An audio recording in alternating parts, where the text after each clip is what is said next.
सासूच्या सुनेवर पटत नाही, नाही पटत. सुनेचं सासूवर पटत नाही. नाही पटत. कसं माहितीये का, सासू ही जुन्या पद्धतीची, सासूंचं चुकते. कसं माहितीये का, आलेली सून ही लोकांची असते.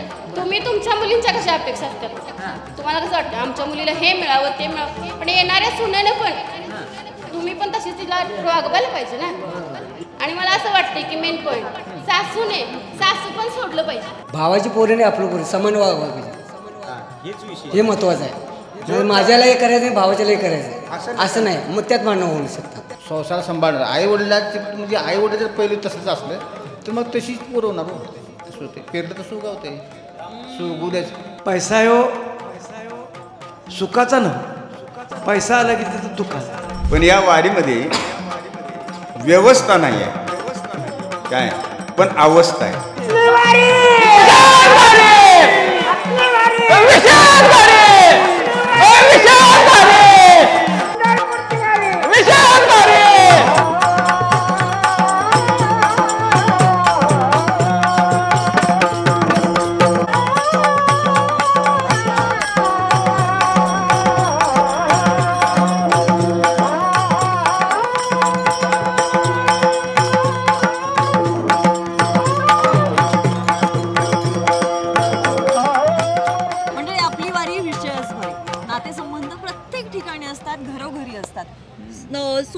सासू असते, सासरा सून असते, दीर भावसे असते किंवा अगदी भाऊ भाऊ असतात. घर म्हटलं की भांड्याला भांडं लागणं आलंच, बिलकुल बरोबर. पण वारीमध्ये मात्र असं काय होताना दिसत नाही. वारीमध्ये सगळे एकत्र असतात, गुण्यागोविंदाने राहतात 15 दिवस. पण मग घरीच काय होतं बुवा, घरीच भांड्याला भांडं कसं लागतं, थेट त्या माऊलींकडून जाणून घेऊया. विचारायला पाहिजे नक्कीच. चला.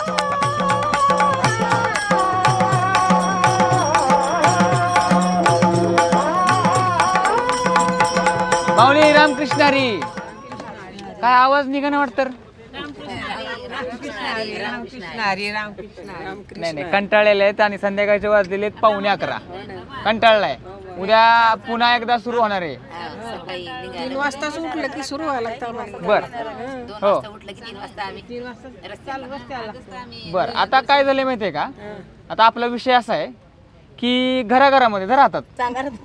आजीबाईच्या डोळ्यावर एवढी झोप आलेली आहे की आजीबाई डोळे दाखते ते का डोळे उघडले ते काय कळण झाले. आता त्यांचंही समजू शकतो. पण आजीबाई काय झालेलं आहे माहितीये का, घराघरात आता सगळीकडे सिरियल लागतात. सिरियली बरोबर आहे का, मालिका लागतात त्या सगळ्या चॅनलवरती, बरोबर का. त्या चॅनलवर बघताना आपल्याला काय दिसतं माहितीये का, सासू सुनावर भांडती ना तर सून सासूवर भांडते. सगळ्या घराघरामध्ये ती चाललेली आहे. ओ म्हणजे घरोघरी मातीच्या आहेतच. सुनाले वाटतं काम करावं सासून, तर भांडण होणार नाही. मग बर करावं तर लागलच ना. ती वर्ष करते, आपण आतलं करायला लागतं. म्हणजे सासू चुकते. चुकतीस ना. मग तुम्ही सासू आहे का सून? मी सासू आहे ना.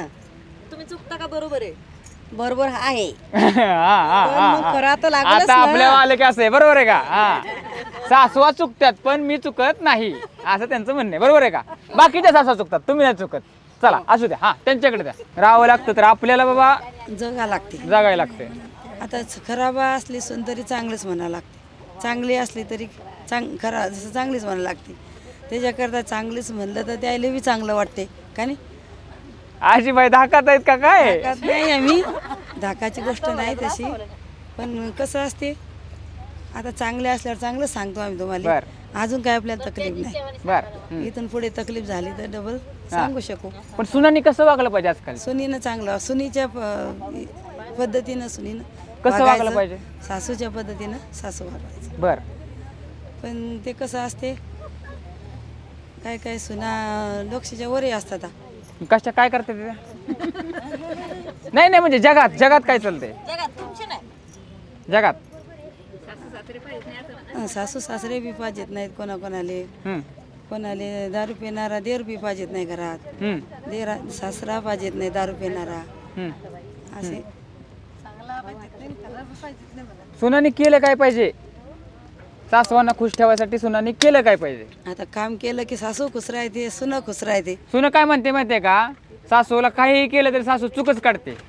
ते तर मग आता सांगायचं कामच नाही कोणाले, है ना. खरं आहे का हे?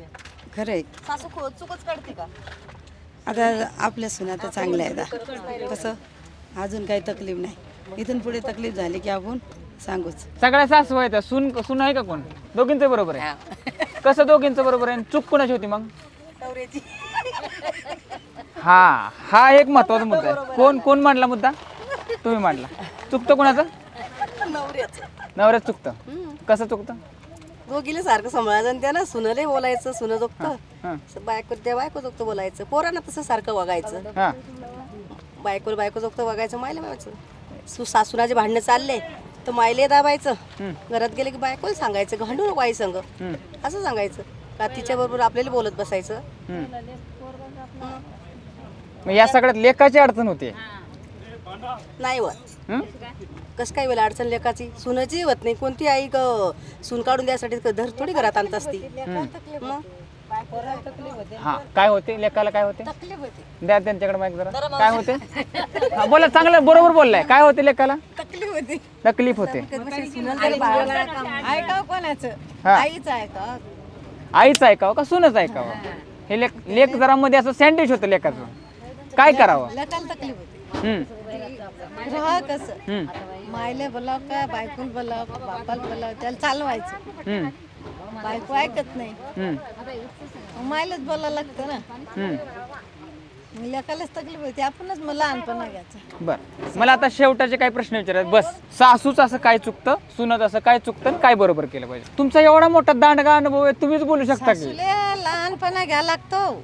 बर. सुनायला मोठेपणा द्यायला लागतो. लेकाला मोठेपणा द्यायला लागतं. बरोबर. कलियुगाचं वारच असं व्हायले. असं केलं पाहिजे. असं केलं पाहिजे. सासूबाईंनी काय केलं पाहिजे? काही काळानंतर बया तू सून मोठी, तू मोठी, तू मोठी, तो बाप मोठा, तू माय मोठी. असं केलं पाहिजे. नाही आता मला घरी येईलच की आमच्या. तुम्हाला काय वाटतं? काही सांगू शकत नाही मी आता. सांगितलं ना आता. बरं, सून म्हणून सुनेनं काय काळजी घ्यायला पाहिजे असं वाटतं? तिने फक्त आता म्हातारपणी सासू सासऱ्याला सेवा करावं बस. बरं. जशी तिच्या आई वडिलाला जीव लावती तर सासू सासऱ्याला बी जीव लावा. आपलं म्हणणं हे दुसरं काहीच म्हणणं नाही. आता तिच्या आई वडिलाला कशी जीव लावती तसं मग तिच्या सासू सासऱ्याला बी जीव लावा.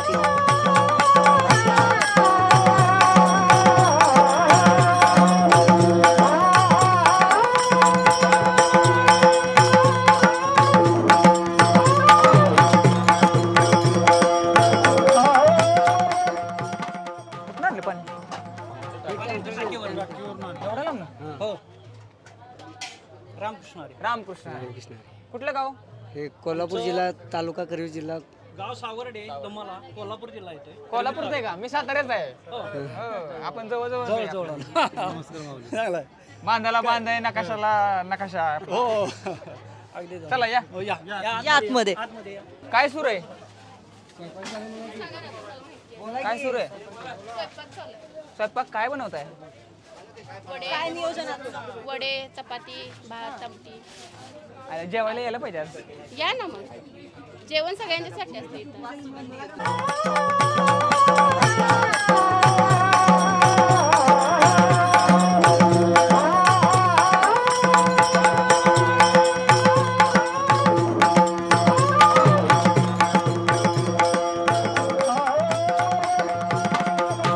आता कसं आहे माहिती आहे काय? मारकळी लोकांना म्हणजे वारकरी यांना एक आता उर्वर असतेच की पुढच्या वर्षी पण आपल्याला सोहळ्याला जायचं आहे आणि असं काहीतरी करायचं आहे. म्हणजे अनुभव चांगलं वाटतं. आता आम्ही कितीतरी लोक आहे, वेगवेगळ्या गावातून आलो, पण एवढ्यात एकत्र राहणं, 21 दिवस एकत्र राहणं, सगळ्यांशी मिळून मिसळून घेणं, हे म्हणजे आपल्या फॅमिलीमध्ये पण आपण एकमेकाला मिळून मिसळून घेत नाही, पण इथं लेडीज जेंट्स सगळे मिळून मिसळून व्यवस्थित राहतात. घरात मिळून मिसळून घेत नाही तुम्ही म्हटलं, म्हणजे नेमकं काय होतं? आता मी कोणाशी पटत नाही प्रॉपर आम्ही खेडेगावातलं आहे आणि खेडेगावातलं वर्तणूक थोडं वेगळीच असते, म्हणजे जुनी परंपराची लोक असतात, त्यामुळे ऍडजस्टमेंट करणं थोडंसं वेगवेगळं असतं. प्रत्येकाचे विचार वेगळे असतात. पण इथं कसं आहे, आम्ही सगळे आलोय, पण इथं प्रत्येकाला माहिती आहे इथं आम्ही आलोय आणि सगळ्यांनी ऍडजस्टमेंट करून घ्यायलाच पाहिजे. त्यामुळे सगळीजण समजून घेतात एकमेकांना, असं मला म्हणतात. असं नाही आहे की खेडेगावात भांडतातच, असं काय नाही आहे. बरं ऐका की, घरात म्हणजे खेडेगावातलं चाललंय, जसं या म्हणलं ते माझा काही विषय नाही, तर घराघरात अशी काय काय कोणाकोणाची भांडणं होतात ते मी सांगू शकत नाही, कारण आम्ही जॉईंट फॅमिलीमध्ये राहतोय. वा वा, काय तुमची सुंदर फॅमिली. होय आम्ही 4 जणी जावं बरं ह्यांच्या आमच्या घरामध्ये पण सून आहेत. ऐका, ह्यांच्या घरामध्ये कसल्याच पद्धतीचा विसंवाद होत नाही हे समजून आता मला सांगा की घराघरात जे विसंवाद होतात ते त्याबद्दल तुमचं काय मत आहे? म्हणजे सासूचं सुनेवर पटत नाही पटत, सुनेचं सासूवर पटत नाही पटत. कसं आहे माहितीये का, सासू ही जुन्या पद्धतीची असते. आपल्या इकडं शहर वस्तीमध्ये सासवा कशा मॉडर्न असतात, आताच्या पिढीच्या समजून घेतात, आणि इकडं कसं सगळं मॉडर्न. त्यामुळे खेडेगावात कसं असते सगळं जुनं, सासवा पण जुन्याच, कल्चर बदलत नाही ते आपलं हायच. होय सासवांचं चुकतंय. कसं माहितीये का, आलेली सून ही लोकांची असते. तुम्ही तुमच्या मुलींच्या कशा अपेक्षा असतात, तुम्हाला कसं वाटतं आमच्या मुलीला हे मिळावं ते मिळावं, पण येणाऱ्या सुनेनं पण तुम्ही पण तशीच तिला वागवायला पाहिजे ना. आणि मला असं वाटतंय की मेन पॉइंट सासू पण सोडलं पाहिजे. सोडलं पाहिजे म्हणजे काय की बाबा हा तू आल्यास ना, आता मी इथनं मागं केलं आता तू कर, म्हणजे कसं भांडण होणार नाही. समजूतदारपणा हा प्रत्येकानं दाखवला पाहिजे. माझी कॅप्टन आता नवीन कॅप्टन आलेला आहे, बरोबर आहे ना? हो. अजून काय चुकतंय? हा समजूतदारपणा जॉईंट फॅमिली म्हणजे महत्वाचं आहे. कुणी दाखवणं गरजेचं वाटतं? सासून पण आणि सुनेनं पण दाखवलं पाहिजे. आपण फक्त सासूला दोष देऊ शकत नाही. आता माझी 2 मुलं आहेत, उद्या त्यांचं लग्न होईल, उद्या त्यांचे लग्न होतील, मी म्हणून चालणार आहे का? नाही मी असं करलंय तुम्ही पण असंच करायला पाहिजे, नाही म्हणून चालत. तसं आताचं जनरेशन वेगळं आहे. बरं इथं सासू कोण आहे? सासू कोण आहे? सासू बरं इथं सासरे तर असतील, सासऱ्यांना सासरे असतील इथं, आपण सासऱ्यांकडे जाऊया. या कोण आहे? त्यांनी हात दाखवला. कोणी हात दाखवलाय? बरं मी कुणाशी बोलू मला सांगा. सासरे जुने सासरे कोण आहेत? नाही आता ऐका ना, आता माझा एक भारी भन्नाट प्रश्न आहे सगळ्यांसाठीच आहे. आता काय विषय, तुम्ही कोल्हापूरचे आहे, आपण म्हणलो की मी साताऱ्याचा आहे, बरोबर आहे. जसं बांधायला तसं आपला नकाशाला नकाशा लागल्यासारखं आहे, आपण खूप जवळचे आहे. आता विषय काय आहे, तुम्ही जुने एकदम माऊली खूप जुन्या काळापासून बघितलेलं आहे, तुमचा जेवढा अनुभव तेवढा आमचा म्हणजे तेव्हा जन्म पण नाही झाला आमचा. मला काय म्हणायचंय की आपण सगळेजण एकदम गुण्यागोविंदाने इथे राहतोय, सुख शोधतोय वारीमध्ये, पण आता मुद्दा काय येतोय, प्रश्न काय येतोय, घरी भावाभावांचं काही पटत नाही. बांधाला बांध ज्याचा असतो त्यांचं ते बांधावरून भांडणं होत असतात, बरोबर आहे का? तर आता असं आहे की हे जे गावागावात घराघरात जी भांडणं होतात भावाभावांची, त्याबद्दल आता काय बोलायचं? काय का भांडण, त्याचं कारण काय कारण आणि काय होतंय? आता बघा, वारीत गुण्या गोविंदानं आपण राहतो, कुणाशी भांडतो का? तरुण असू दे, म्हातारा असू दे, मधल्या वयातला असू दे, भांडतो का? घरातच भांडणं का होतात? मग घरातच भांडणं होतं त्याचं कारण काय माहिती आहे काय, विषय जो माणसाच्या ह्याच्यामध्ये आहे, 5 विषय आहेत, 5 ज्ञानेंद्रियाचे 5 विषय आहेत. त्या विषयामध्ये मनुष्य इतका गुंतलेला आहे, इथं वारीत आल्यानंतर तो विषय नसतो कुठलाही. डोळ्याचा 5 ज्ञानेंद्रिय तुम्हाला सांगतो, डोळा, नाक, कान, जीभ आणि त्वचा ही 5 ज्ञानेंद्रिय आहेत. त्याचा विषय प्रत्येकाचा विषय इंद्रियाचा वेगळा आहे, पण तो विषय इथं वारीमध्ये नसतो. म्हणून वारीमध्ये भांडण किंवा वादावादी होत नाही. काही वेळेला जाग्यासाठी ह्याच्यासाठी होती, पण ते तात्पुरतं असतंय. गावाकडे गेल्यानंतर काय माहिती आहे काय, ह्या जीवानं त्या विषयाशी इतकं तादात्म्य स्वीकारलेलं आहे की त्यामुळं त्या विषयामुळं माझं ते माझं आणि तुझं ते बी माझं म्हणण्याची काही प्रवृत्ती निर्माण होती. आसक्ती तयार होते. आसक्ती थोडक्यात काय, त्याला त्या आसक्तीमुळं भावाभावात सुद्धा वांदे होते. तेच आपण वारला येतोय, मागं सगळं सोडून येतोय का नाही, तर घरात सुद्धा शांतता पाहिजे हो. दे भाऊ असून दे, बहीण असून दे, कोणी बी मालकीन असून दे, आई असून दे, ते एकामेकासंग भांडलं नसलं पाहिजे.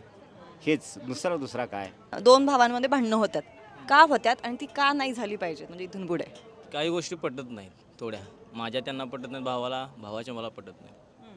मग त्यात आम्ही काय करतो, दोघं ते बसून विचारमय करून दोन्हींचा, बाबा तुला का माझं पटत नाही, ही गोष्ट का पटत नाही, दोघांची का खटकते, ह्या गोष्टीवर आमची चर्चा होती.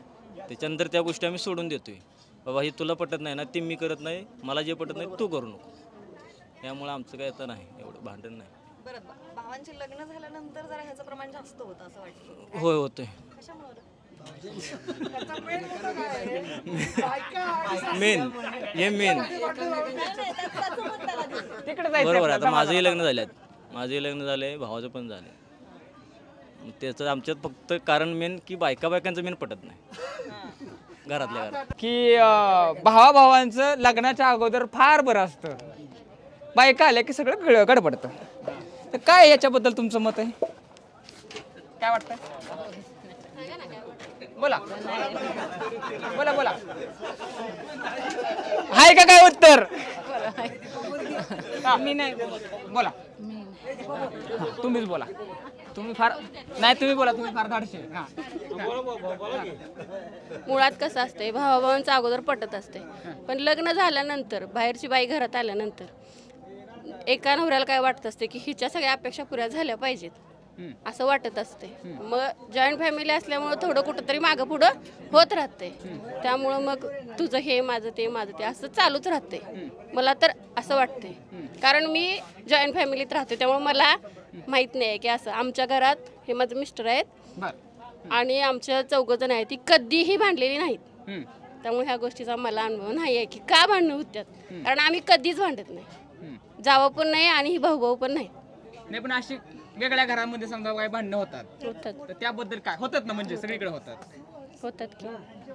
तर मग ती का होतात आणि कशी रोखली पाहिजेत? बघा, समंजसपणा दाखवला पाहिजे प्रत्येकानं. जर भावाभावांची भांडणं लागतात, कशामुळे लागतात? बायकांच्यामुळे लागतात. दोघींना पण समजावून सांगितलं पाहिजे. प्रत्येकानं आपापल्या बाईला सांगितलं पाहिजे की बाबा समजूतदारपणा हा दाखवलाच पाहिजे असं मला वाटतं. मग शेवटी तो त्यांचा प्रश्न. आणि सगळ्यात महत्त्वाचं, मी पण सोडला पाहिजे. भाऊ असू दे, मोठा असू दे, लहान असू दे, मी पण सोडला पाहिजे. भावांनी जोपर्यंत मी पण, बायकांनी पण सोडला पाहिजे. प्रत्येकाने, मी काय म्हटलं, सगळ्यांच्यासाठी बोललो, मी काय भावांच्यासाठी असं बोललो नाही. सगळ्यांनी मी पण सोडला पाहिजे. मोठं भाऊ असतील तर कसं होते त्यांचं, नाही मी करतोय, मी घराचा कारभार बघतोय, मी हे आणतोय, मी ते आणतोय, तुम्हाला काय कमी पडतंय का? म्हणजे मी करतोय, म्हणजे मी पण आला त्यांच्या अंगी, मी पण अहंकार आला. तसंच ती मोठी सून असते, तिलाही तसंच वाटत असते, माझा नवरा सगळं करतोय, तुम्हाला काय, तुम्ही बसून खाताय. ते बारके असतात त्यांना काय वाटतंय, ह्यांना सगळं काय, ही मोठी आहेत म्हणून सगळं हेच, म्हणजे मेन पॉईंट भांडणाचा. म्हणून ती त्यांच्यात वांदे लागत असते. त्यामुळे कसं, मोठ्यांनी पण लहानांना समजून घेतलं पाहिजे आणि लहानांनी पण ॲडजस्ट करून घेतलं पाहिजे. आजकालच्या जनरेशनमध्ये ॲडजस्ट कोण करत नाही, पण ॲडजस्ट करणं हे महत्त्वाचं. सोडणं सगळ्या बाबतीत सगळ्यांनीच, भाऊ असो बायका असो, सगळ्यांनी मी पण सोडलं पाहिजे. ज्यावेळी तुम्ही मी पण सोडाल आणि सगळं माझं म्हणून कराल, त्यावेळी सगळं व्यवस्थित होतं. काय सुंदर बोललं, ते ऐकलं का तुम्ही? त्या म्हणल्या मी पण सोडलं पाहिजे आणि सगळ्यांनी सामंजस्याची भूमिका घेतली पाहिजे, हे सगळ्यात महत्त्वाचं आहे. तरी सुद्धा त्यांनी मान्य केलं की बायका आल्यानंतर विषय गडबडतो. हां, आता शेवटी असं आहे, तुम्ही माईक घ्या आणि 2 ओळीत तोच मुद्दा आहे की भावाभावामध्ये भांडणं का होतात, एक, आणि दुसरं म्हणजे की भावाभावातली भांडणं ही कशी मिटली पाहिजेत, ह्याच्यावरती तुम्ही उत्तर द्यायचं. ओके. जॉईंट फॅमिलीमध्ये भाऊ पण असतात, आई वडील असतात, सगळे असतात, पण जो चालक मालक असतो घरात, त्यानं व्यवस्थित त्यांना जर हँडलिंग केलं तर ते भांडणं व्हायचं काय संबंधच येत नाही. आणि जरी चालक मालक जरी असला, त्याचं काय चुकलं तरी त्या भावानं समजावून घ्यायला पाहिजे, आणि भावाचं काय चुकलं तर ते मालकानं समजावून घ्यायला पाहिजे. अशा गोष्टी जर घरात झाल्या तर भांडणं व्हायचं काय कारणच येत नाही. कारण मी स्वतः, माझी जॉईंट फॅमिली आहे, आमचे 10 जण माणसं आहेत घरात, भांडण हा विषयच नाही कधी.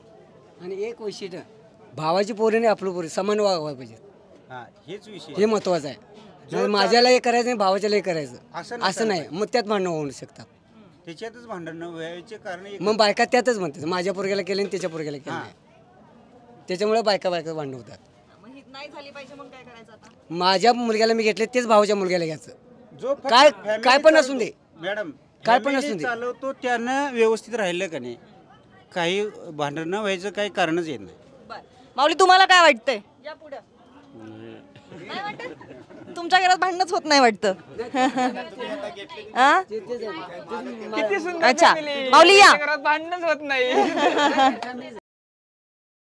रामकृष्ण हरी माऊली. भावाभावांच्यात मध्ये भांडण होणं याचं मुख्य कारण जे आहे ते घरातील संस्कार. त्या आईवडिलांनी आपल्या किती 2 मुलं असो 3 मुलं असो, त्या मुलांच्यावर जे केलेले संस्कार आहेत हे महत्त्वाचे संस्कार आईवडिलांचे आहेत. आणि त्या मुलांच्या मनामध्ये कायमपणे जर आईवडिलांच्या बद्दल प्रेम असेल तर आपल्या असणाऱ्या नातेवाईकांच्याबद्दल, भावाच्या असू दे किंवा बहीण असू दे, त्यांच्याबद्दल कायमपणे आदर राहतो आहे. आईवडिलांच्याबद्दल जर प्रेम नसेल तरच त्यांच्यात एकमेकात आदर राहील. जर आईवडिलांच्याबद्दल प्रेम नसेल तर त्यांच्यामध्ये कुठल्याही प्रकारे आदर राहणार नाही किंवा त्यांचे कायमपणे मतभेद राहतील. आणि हे जे मतभेद होतात ते आईवडिलांच्या संस्कारातून होतात. आणि आईवडिलांनी जर चांगले संस्कार दिले तर आईवडिलांच्या त्या संस्काराच्या आदर्श घेऊन ती मुलं कधीही आपल्या भावाभावांच्यात कधीही मतभेद करणार नाहीत. आणि मला जर भावाभावांच्यात भांडण व्हायचं कारण जे असेल ते फक्त आणि फक्त स्त्री नाही, फक्त आणि फक्त त्यांचे असणारे मतभेद, बस एवढंच बोलायचं आहे मला. रामकृष्ण हरी. म्हणजे संस्कार महत्वाचे. माऊली काय म्हणता, बरोबर? ते आता मतभेद असतं म्हणलं होतं म्हणलं तुमच्या इकडे होतात का? नाही एकत्र हे असले होते म्हणजे मतभेद असले म्हणजे असं होतं. भावाभावांच्यात भांडण होणं हा त्या घरात आलेल्या हे नाही आहे, दोष नाही आहे. त्यांचं आता भावाभावाचं दोघांचं किंवा तिघांचं लग्न झालं आणि त्या तिघांच्या जरी बायका आल्या तरी त्या बायकांच्यामुळं भांडण होतंय हे फार चुकीचं आहे, पूर्ण चुकीचं आहे. आणि ह्याला बायकांच्याबद्दल भांडण होतंय किंवा झालंय भांडण हे असं म्हणणं हे चुकीचं का म्हणतोय मी, तर त्या लोकांचा त्या भावाभावांचा आपल्या फक्त पत्नीवरच विश्वास राहतोय. आणि ह्याच्यासाठी मी म्हटलं की आईवडिलांनी दिलेले संस्कार श्रेष्ठ आहेत. याच्याशी किती पुरुष वर्ग सहमत आहे त्यांनी नक्की सांगा खाली कमेंटमध्ये. आपण इतरही माऊली आहेत त्यांच्याकडे जाऊयात. माऊली, काय पाय बी दुखतात का? हा, पाय दुखायचं तर ह्या वयात राहतील. काय म्हणता मग आता भावाभावांचा चाललाय विषय? भावाभावांचा विषय चाललाय. घरची मंडळी लागते चांगली, आई वडील. आई वडिलांचं जे त्यांच्यावर जे प्रेम असते का नाही त्या प्रेमानं आई वडिलांचे सांभाळायला लागते. त्यांना जोपर्यंत जमते तोपर्यंत, जमत नाही तिथलं पुढे पोरांचा प्रश्न असतो. जोपर्यंत पोरं ताब्यात आहेत, आईवडिलांचं जे शिक्षण असते म्हणजे गुरुच लागतो. गुरु बळकट त्याचा संसार. गुरु ज्या घराला गुरु नाही का नाही ती पोरं इकडे गेले काय तिकडे गेले काय व्यसन केलं काय सगळं चालते हो. जर आईवडिलाचं जर तसं हे जर असलं नाही आता सर त्याच्या ताब्यात पोरं असतील आणि ताब्यात ठेवावे लागते. जन्म द्यायचा एवढा सोपा नसतो असते. जन्म द्यायचा परत करायची ताकद असली तर करा. न पोरं झाली बरी, मग कोण दारू प्याला, कोण काय करा, कोण काय करा चालते. सरचं संस्कार चांगलं, ज्याचं आईवडील चांगला आहेत, संसार सांभाळणार. आईवडिलांची म्हणजे आईवडील जर पहिले तसंच असलं तर मग तशीच पोरं होणार हो. कसं होते पेरलं तर सुगावतं आहे, सुगू द्यायचं. एकत्र कुटुंब पद्धत म्हणजे आता आम्ही तिघं भाऊ, आमचे आई वडील वारले तर मतभेद असं नाही, चांगल्या मनानं आम्ही विभक्त राहिलो.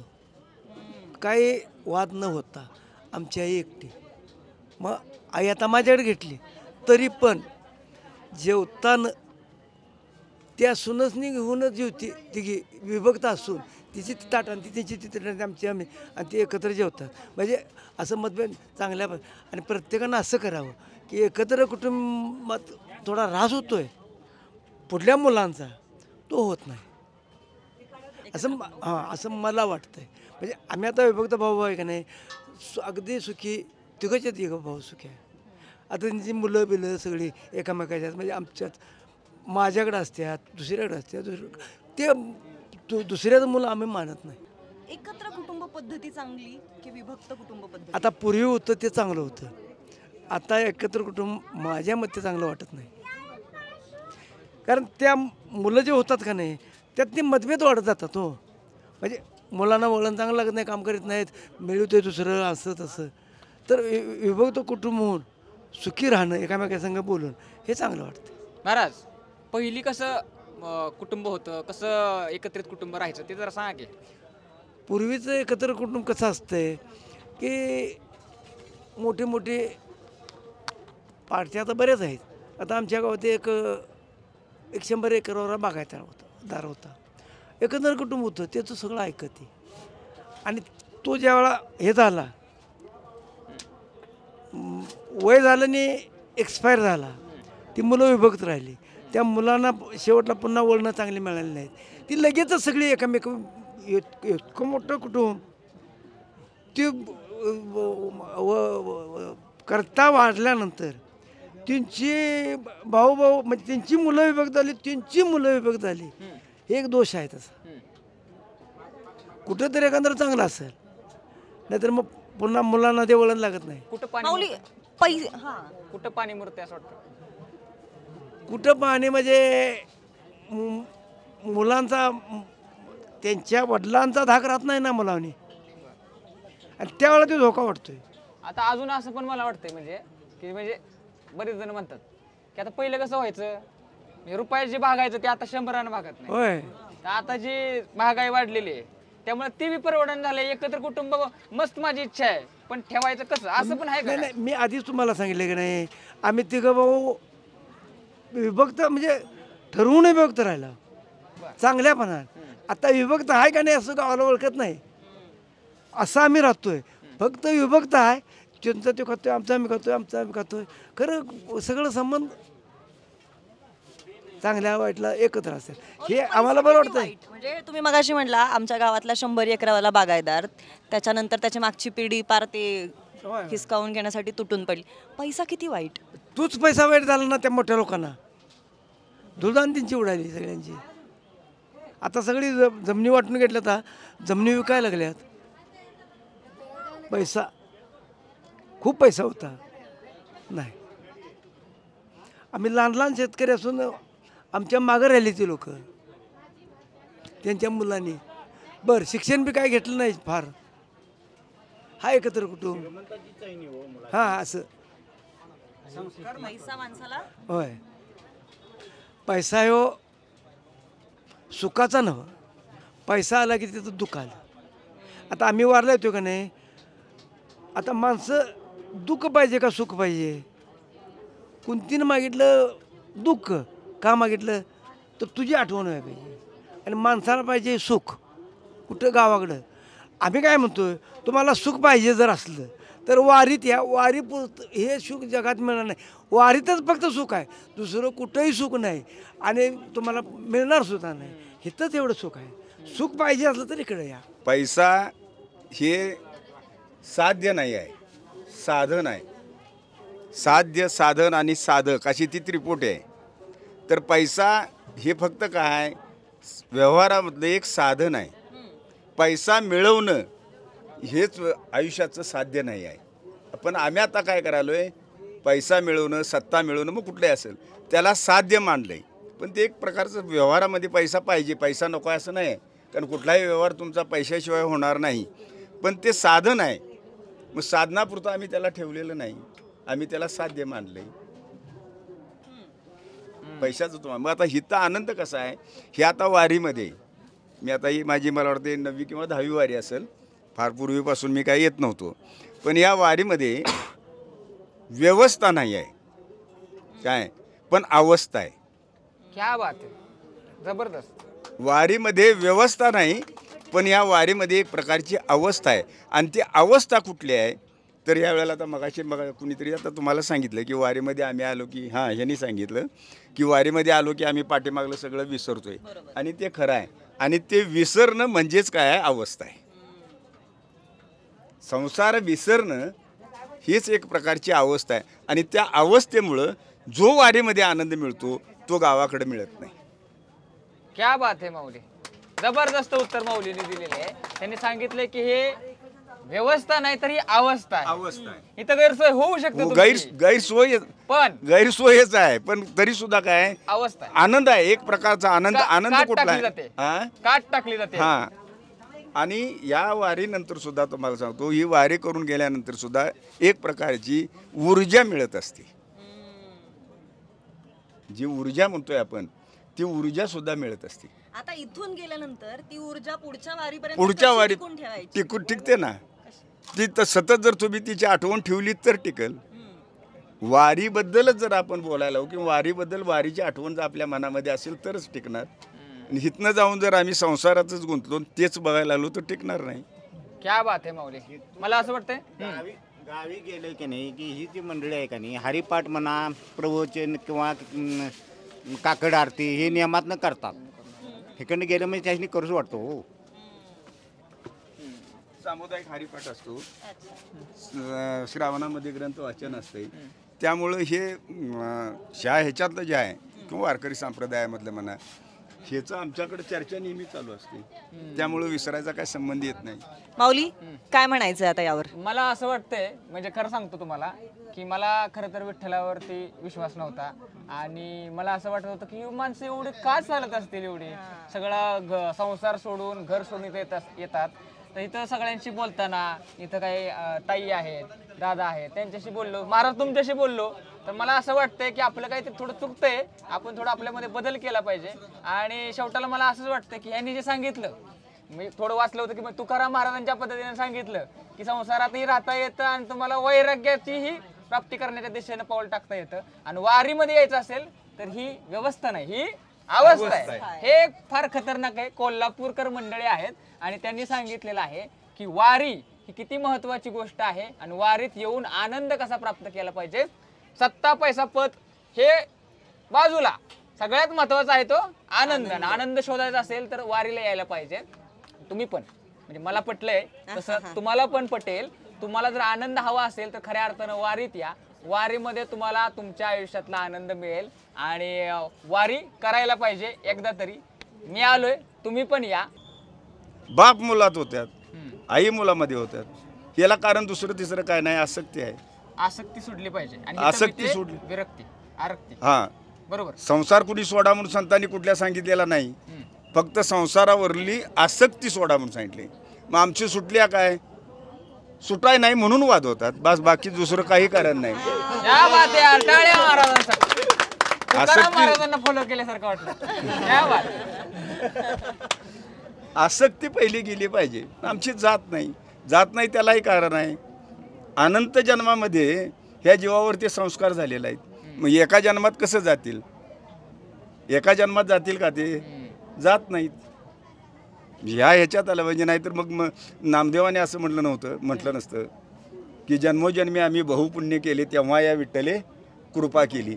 जन्मोजन्मी ह्या मार्गात राहायला पाहिजे तर कधी राहायला पाहिजे, जन्मोजन्मी राहायला पाहिजे. एका जन्मात ते होणं शक्य नाही, होत नाही. म्हणजे इथपर्यंत पोहोचायचं असेल तर लय खडतर अवघड प्रवास आहे. हो, अवघड प्रवास आहे आणि तो प्रवास करायलाच लागला पाहिजे, केल्याशिवाय नाही. सगळे आनंदी चेहरे दिसत आहेत. गावाकडे गेले की सगळे प्रश्न असतात. बरोबर आहे की चुकीचं आहे माऊली? बरोबर आहे. माऊलींकडे द्या. माऊली मला सांगा, हे जे चेहरे आहेत सगळे आनंदी दिसत आहेत. दाखवा एकदा चेहरे सगळे. इतके चेहरे आनंदी दिसत आहेत. तुम्ही अभंग म्हणत असाल, दिवे घाटातनं इतक्या खडतर प्रवासातनं चालल्यानंतर सुद्धा आनंदी आहे. तुम्ही झोप झाली नसणारे कम्प्लिटली तरी सुद्धा आनंदी आहे. म्हणजे गैरसोय जरी वाटावी अशी बाहेर वाटणारी ती गैरसोय होत असेल तरी सुद्धा तुमच्या चेहऱ्यावरती आनंद आहे. असा आनंद गावात म्हणजे सांगितलं नाही. गावातनं जे आम्ही येतोय का नाही हे इकडे, ते सगळे चांगले होण्यासाठीच येतोय. हो, मागलं बिगलं काय विसरूनच येतोय आम्ही सगळी, म्हणून त्याचा आनंद आहे. मागली आठवण त्याला यायला नको पाहिजे. माऊली आपण बघितलं, सून सासू यांचं नातं पण बघितलं आणि दोन भावांचं नातं पण बघितलं. कशा पद्धतीने दोन भावांमध्ये वाद होतात, कशा पद्धतीने सासू सुनेमध्ये वाद होतात. पण हे वाद होऊ नयेत म्हणून काय केलं पाहिजे यासाठी माऊलींनी खूप छान छान उत्तरं दिलेली आहेत. सासूनं सुद्धा त्या सुनेशी मुलीप्रमाणे जुळवून घेतलं पाहिजे आणि मुलीनं सुद्धा अगदी तिच्या आई वडिलांप्रमाणे त्या सासू सासऱ्यांशी जुळवून घेतलं पाहिजे. आणि राहिला प्रश्न दोन भावांचा, तर त्या दोन्ही भावांनी त्यांची जी काही मुलं असतील त्यांच्यामध्ये कुठलाही भेदभाव न करता भावाचं लेकरू सुद्धा माझं लेकरू आहे असं मानून जर वागलं तर घराघरात भांडणं होणारच नाही असं आपल्याला माऊलींनी सांगितलं. म्हणजे असं म्हणायला लागेल आपल्याला, जसं म्हणतात का नाही की सिंह पण पुढे जाण्यासाठी 2 पावलं माघारी घेतो. तर सगळं जर टिकवून ठेवायचं असेल, मग ते बाहेरचं जग का असेना घर का असेना, टिकवून ठेवायचं असेल तर 2 पावलं माघार घेतली पाहिजे. मग ते 2 भाव का असेना आणि सासू सून का असेना. बरोबर आहे का? चला, तुम्हाला आता यावरती नेमकं काय वाटतंय? घराघरात जी काही भांडणं होतात ती भांडणं होऊ नयेत यासाठी 2 पावलं मागं येणं गरजेचं आहे का? तुमचं मत कमेंटमध्ये नक्की सांगा. सोबतच हा व्हिडिओ कसा वाटला त्याच्यावरही मत कळवा. लाईक करा, चॅनलला शेअर करा हा व्हिडिओ आणि आपल्या विशेष बारीच्या यूट्यूब चॅनलला सबस्क्राईब करायला सुद्धा विसरू नका. धन्यवाद. रामकृष्ण. रामकृष्ण.